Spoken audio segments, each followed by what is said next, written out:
You're watching our continuing coverage here from Davos 2023. Joining me now is a man that the markets want to eagerly hear from. Fatih Birol, always a pleasure. Thank you very much for joining us here in Davos. I think the big question on everybody's mind is what happens as far as fuel prices are concerned. You have spoken about the possibility of oil flirting with the $100 mark and how that could be a big potential global risk. How real is that possibility today?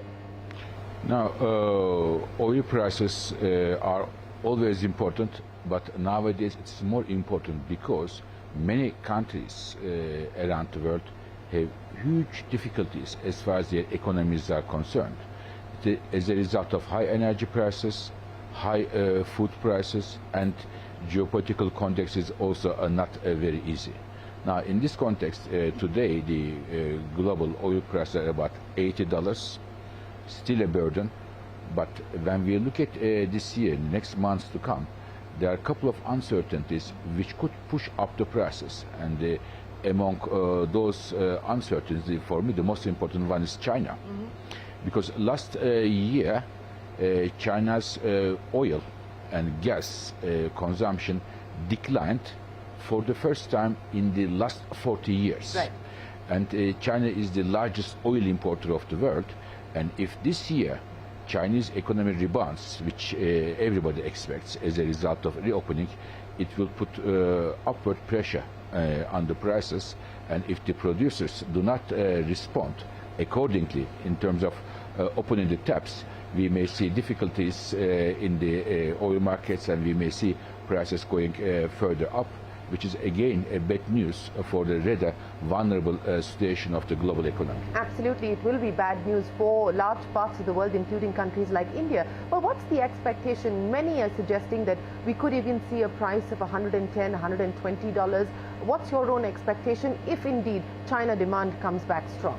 I wouldn't dare, and I cannot by law make a price forecast, but I see that if the China opens up strongly, we may see, and the producers do not respond in terms of bringing more oil to the markets, which they already have, it may push the prices up, which puts the countries who are relying on the oil imports in big difficulty. Their trade balances, their economies, their inflation rates, they'll be all under pressure.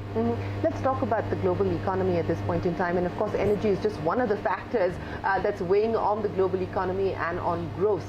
What's the big message that you take away from Davos in terms of where the global economy is heading? I think the uncertainty is the biggest question here.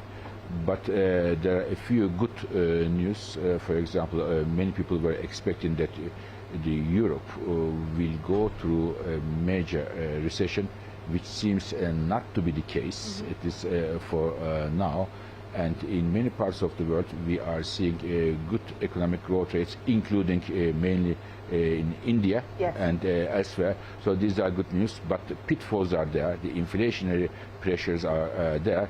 And when I talk about inflationary pressures, again, oil prices are playing a very important role. Yes, inflationary pressures continue. The hope is that they may have peaked at this point in time, but you have, of course, spoken about some of the upside risk potentially. But let me ask you, Fatih Birol, you have debunked, in your words, some of the myths around the energy markets. For one, the myth that you believe needs debunking is that Russia is winning the energy war. Do you still believe that to be the case? Even more so, because I have the numbers. When I look at the numbers, I see that Russia's revenues from oil and gas exports are in a decline. And it is very normal. What I said a few months ago was not a major, very clever idea. It was the numbers, because as of 24th of February, Europe was by far the biggest client of Russia.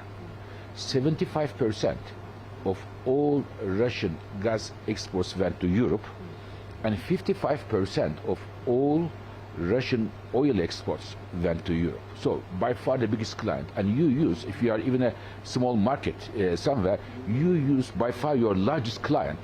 To find here and there other clients is not easy. There are many problems, logistical problems, economic problems. For example, in terms of natural gas, all this gas came to Europe by pipelines.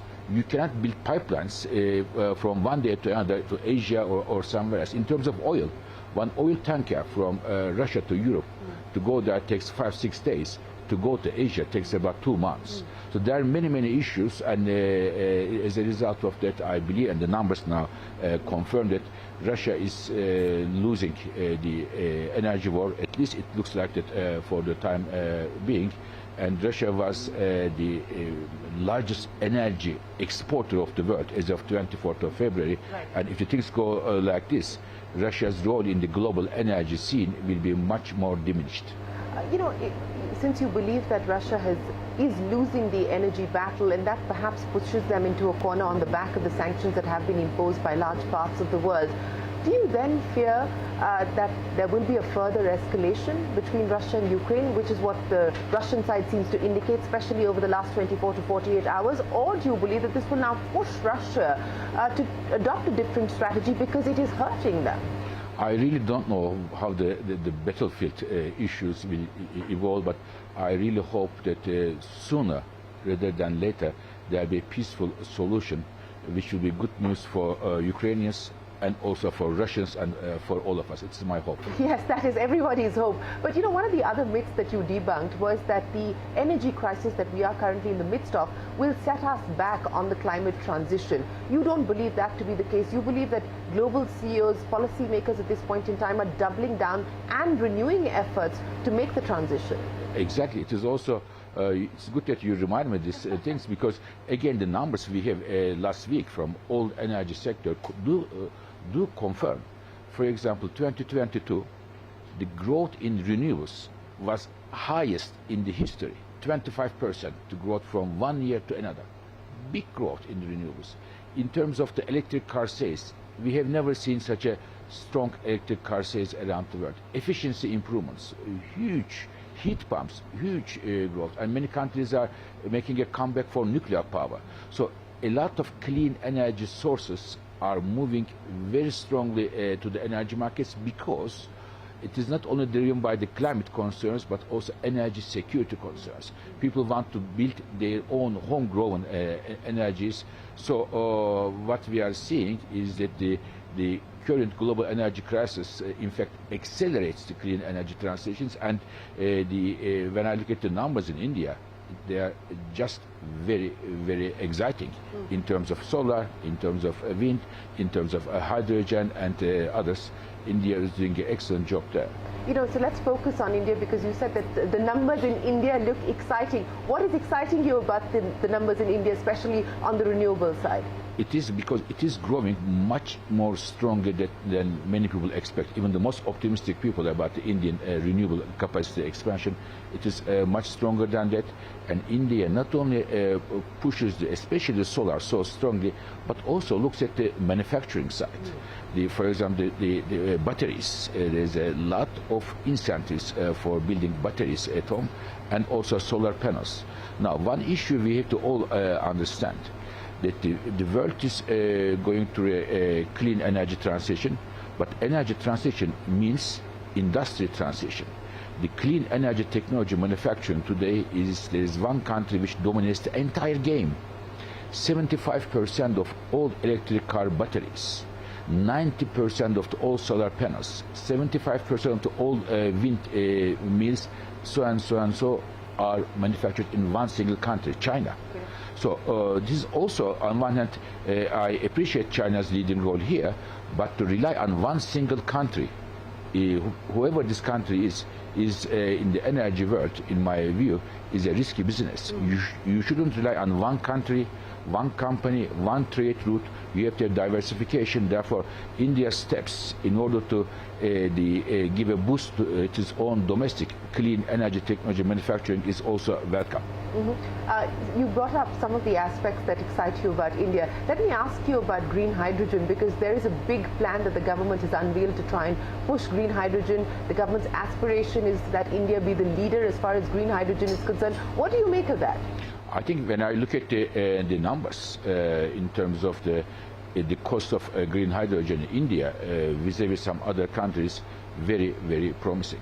and this strategy may well work. We just need to see it is implemented quickly, so that India gets a pole position in the green hydrogen sphere. Since you are excited about what's happening on the transition roadmap at this point in time, in terms of financing, in terms of investments required for us to be able to accelerate further, what is the expectation, what is the estimate at this point in time? So it is, to simplify the thing, when I look at the clean energy investment trends, it looks like the 2030, which is a milestone for our climate change issues. The world will have about $2 trillion clean energy investments.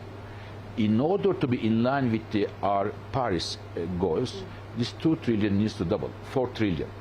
So there is enough capital in the world, but whether or not the capital will meet the clean energy projects, especially in the developing countries, is a key issue.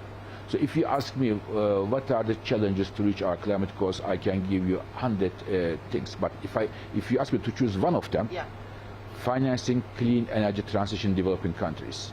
And here there is a role and responsibility of the rich countries, advanced countries, to support this transition.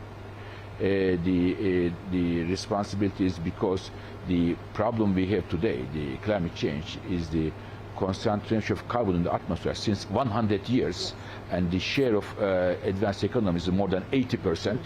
Only 20% is the rest. So there is a moral responsibility, historic responsibility. Plus, they have the means to support the countries who need to accelerate the clean energy financing. So I believe if we go from 2 trillion to 4 trillion, we have all the chances to meet our climate goals. And I see some of the numbers in renewables, electric cars, hydrogen.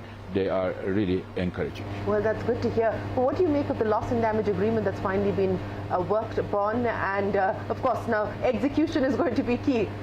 The idea is excellent. The framing and agreeing in Sharm el-Sheikh is wonderful, but to say that it's a done deal, I think it is too early.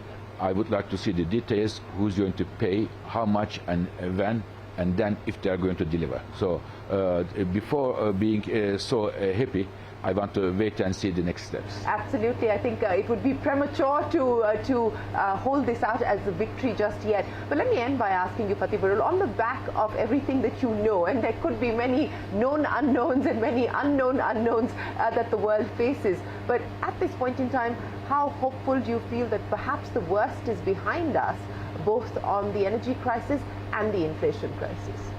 I wish I could tell you that the worst is behind us, but I unfortunately see that the geopolitics and energy is so interwoven that I have never seen in my life. I had one of my usual Davos sessions yesterday, an energy session.